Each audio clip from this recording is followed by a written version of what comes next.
Good morning to you. Can you hear me?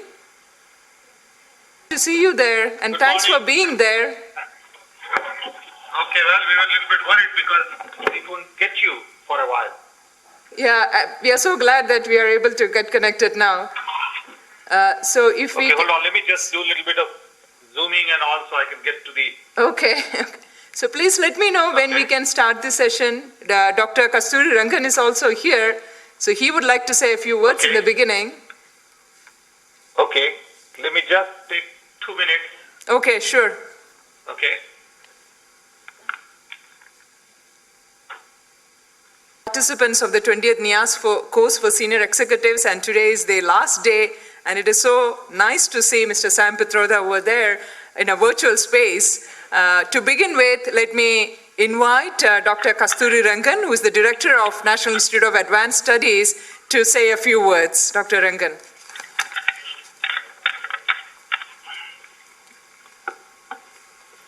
Good morning, Mr. Sam Pitroda. We are very happy that you are available today to talk to the participants of the Senior Executives course. We know that it's past 10 o'clock there, but I think the day is never too late for you, knowing your working outlook. So we are very happy that you are able to address this audience. You know, these audience are drawn from several key endeavors of national interest. There are people who are from the bureaucracy, they are from the external affairs, there are people who are in the research and development occupying key positions of managers and policies, and then you have people from private sector like the Tata Consultants Limited and many others. So one can see it's a very broad spectrum, but the most important aspect of this particular gathering, the participants, is that they all hold a reasonably high position in their institutions, and to that extent they provide leadership. And of course we know very well the type of leadership and the excellence that you have trail-based in this country, particularly in the early years as a part of the communications revolution and several national missions, including the groundnut and many kind of oil seeds missions and so on. Most of them are ideas which you initiated in this country and which are proven extremely effective in tackling some of the critical areas of the national needs and endeavors. So it's obvious that our participants should hear you from your own mouth as to your own experiences, your outlook, as well as share your own views on how they could provide the excellence in the context of their own leadership based on your experience, which symbolizes the ultimate levels of excellence that one looks forward. So I'm extremely happy you accepted our invitation to be with us today morning, Mr. Sam Pitroda, and every one of us are very anxious and looking forward to hearing your lecture. Thank you very much. Thank you, Dr. Kasturi Rangan. Thank you very much. Good to see you again, at least on TV. Yes, thank you, Dr. Rangan. Well, Mr. Sam Pitroda is one person who wouldn't need an introduction in this country, but let me still say a few words about him. Mr. Sam Pitroda created the C-Dot, valued in 2001 for India's telecom ministry in at least $1 to $5 billion. It was mainly because of the efforts of this inventor, technocrat, and social thinker that telecom revolution started in India. In 1984, Sam Pitroda introduced himself to an audience of Saudi American bank Citibank in Jeddah's Hyatt Hotel as a venture capitalist. At that time, very few understood what this term meant. He had sold his telephone exchange company to Rockwell for about $10 million and had been picked up by the Indian Prime Minister Rajiv Gandhi to start a new public sector venture called Center for the Development of Telematics, C-Dot. Pitroda successfully embarked upon the creation and launch of rural automatic telephone exchanges, RACs, designed and produced by his team of Indian engineers. About 40,000 exchanges, totaling about 20 million telephone lines, have been installed in India. Exports in bulk have been to about 22 countries such as Vietnam, Bangladesh, Nepal, Ethiopia, Ghana, Uganda, and so on. C-Dot sells its design licenses to about 20 different Indian equipment manufacturers. It has a R&D center in Bangalore with complete test equipment, microprocessor development systems, case tools, object-oriented methodologies, software metrics, along with V5.1, V5.2 interface, SS7 signaling systems complete with SSP, SCP, and SMP systems. Pitroda has continued to be active with the TIE, the Indus Entrepreneurs Group, and has recently completed a book about entrepreneurship and writes a regular column in Silicon India. He heads a company called the CSAM, and right now he's talking to us from Chicago. Mr. Pitroda. Thank you very much. First of all, thank you for giving me this unique opportunity to come talk to you from a very, very long distance. When I heard about Dr. Kasturangan, I couldn't say no to him. I really don't have many words of wisdom to business leaders like you. I thought I would take this opportunity to really share with you some of my own personal views on leadership. I'm no professor of business management. I'm not a business leader in that sense. I have had my own journey, which is really hard to classify in terms of business and leadership. Nevertheless, I would like to talk a little bit about creative leadership. To me, leadership is all about leading to make a difference. When I think of leaders, I really think of a major problem that they are trying to tackle. On one hand, you have people like Mahatma Gandhi, Martin Luther King, Mandela, who took upon themselves to solve a huge, huge challenge. In Mahatma Gandhi's case, independence, decolonization. And that had triggering effect all over the world. All these leaders, when they look back, they always had large number of people following them. If you don't have anybody following you, there is nothing to lead. Leaders have to have a vision. Vision is all about the problem they are going to solve.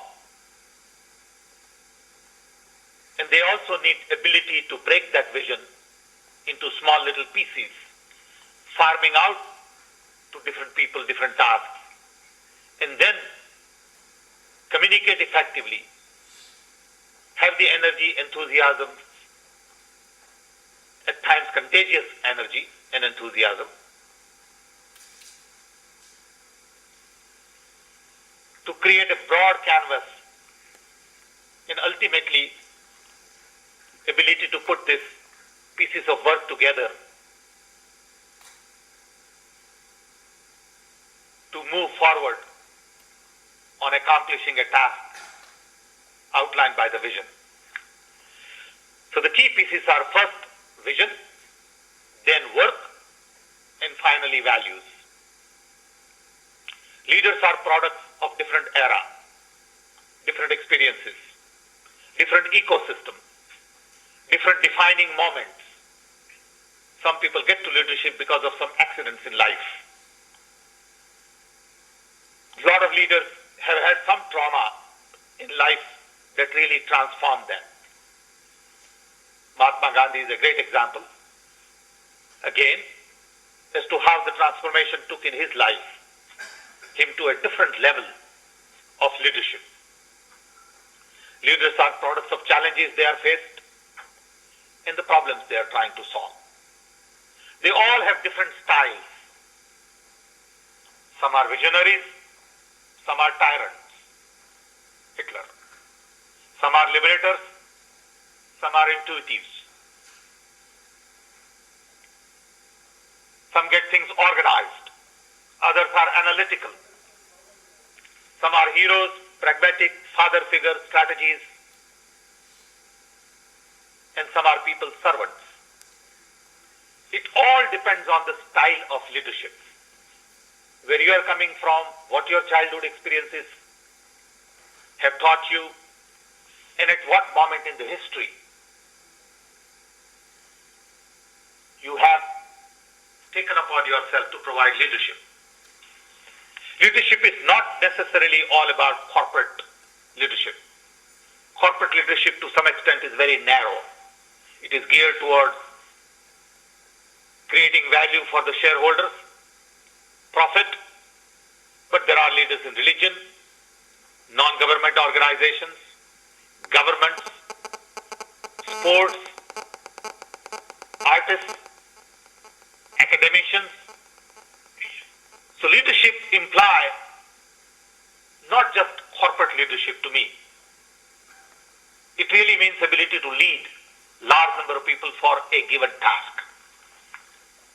Let's look at the key to building the foundation for a leadership. To me, leadership begins and ends with focus on self. What kind of a self you have been able to build? This includes character, discipline, loyalty, responsibility, energy, concern, clarity, accessibility, compassion, perseverance, education, experience, commitment, assertiveness, humility, passion for doing something, honesty, sincerity, consistency, innovations, hope, change, love for self, and love for other people. I believe there are about 50 qualities of these types that one really needs to focus on to build very strong self. Some could say, look, I'm honest, but I don't have the experience. I'm very capable, but I don't have courage. I'm loyal, but I don't have clarity. I think a good leader must learn to build over a period of time each one of these qualities together to really tackle a larger problem and in a sense to build a larger self, to tackle larger issues. Self also has to be such that it begins to internalize the problems that you are trying to solve. At times, self-esteem becomes a very critical part of leadership. You need very strong self so that people can't easily damage your self-esteem. In my interactions with people, I have learned in India that self-esteem is very fragile. Everybody is ready to be hurt. People do not distinguish between insulting or between I wouldn't say insulting, between criticizing their work and criticizing their self. People get confused. When you criticize somebody's idea, they think you are insulting them. And a lot of these things get tied ultimately to a very strong self which is geared towards a team, either leading a team or working with a team. Self that is also capable of exercising leadership and accepting leadership at the same time. Complexity of managing today's task, even in a small business, outstrips the ability of one person to carry it along. We all know it gets lonely at the top. And as a result, we must cultivate our own ecosystem as a leader. Ecosystem which really creates a group of friends with whom you can bounce off ideas, test a theory, try something as an experiment, and really learn from them To me, this process of building a strong ecosystem is also a part of the self-building process. An investment in our own ecosystem can definitely change effectiveness and longevity as a leader. When I take my own example, I realize that as an engineer, I have very limited knowledge of many, many disciplines: psychology, sociology, philosophy, art, culture, economy. And as a result, for the last 40 years, systematically, I've been able to build very strong ecosystem of my own. This is my universe of friends. When I go to Moscow, I'll have 40 friends. When I go to Brazil, I'll have 30 friends. Friends who are doctors, businessmen, lawyers, bankers, scientists, musicians, artists, bureaucrats, politicians, academicians, activists, social thinkers, economists. I probably have 200, 300 very good personal friends with whom I can interact on many of these issues. Without any boundaries, without any concerns, and I think that has enriched my own life. For example, there is a personal friend of mine who is a psychiatrist in the US for 40 years, and he has taught me a great deal about teamwork, human interactions, about leadership, about values in other people's perceptions. Once you have the ecosystem, you really need to recognize your own core competence. In my case, I focused on technology. I come from a very low caste carpenter, and when I became electrical engineer and electronics expert, my caste got wiped out. I realized then that technology is a great social leveler for me. It put me on a different track altogether. I then use technology as my instrument to bring about changes in my own sphere of influence, at a personal level, at work level, in society. To me, technology is problem solving. It is not urban, it is not exotic, it is not fancy, elitist, foreign, intimidating. But it's an entry point to bring about generational changes. When Dr. Kasturanga mentioned about technology missions, I remember that the 6 technology missions we had in India in those days related to water, literacy, immunization, edible oil, telecom, and dairy development. All of those had one thing in common, and that was the use of technology to bring about generational changes. It was an entry point and not an end point. Technology became a tool to look at things differently. For example, in water, we looked at satellite imagery, geohydrological surveys, excess iron removal plants, desalination plants, excess fluoride. And as a result of technology input, we started thinking differently about water situation in India. Same can be said for oilseeds, dairy. I also learned as part of my own discipline, telecom and information can indeed be a major instrument of change. I've always said that information technology brings about openness, accessibility, connectivity, networking, democratization, and decentralization, and as a result, social transformation. Information culture is critical to improving productivity, efficiency, reducing cost. It is equally critical to re-engineer processes.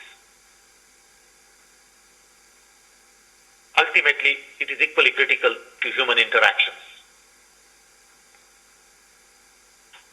Information also forces truth and simplicity. I find that the leadership of the past, of the bipolar world, where command and control was more critical than communication and coordination, was very different from the leadership we need in the 21st century. Leadership of the 21st century would require different value system. We recognize that today globalization, privatization, free market economy is here to stay. In that environment, with the kind of growth we have seen in communication, accessibility, connectivity, networks, internet, the whole leadership model will have to change considerably. It is not about hierarchical, feudal systems that we see in India in many organizational structures, but it is all about egalitarian, simple, couple of layers at the management level,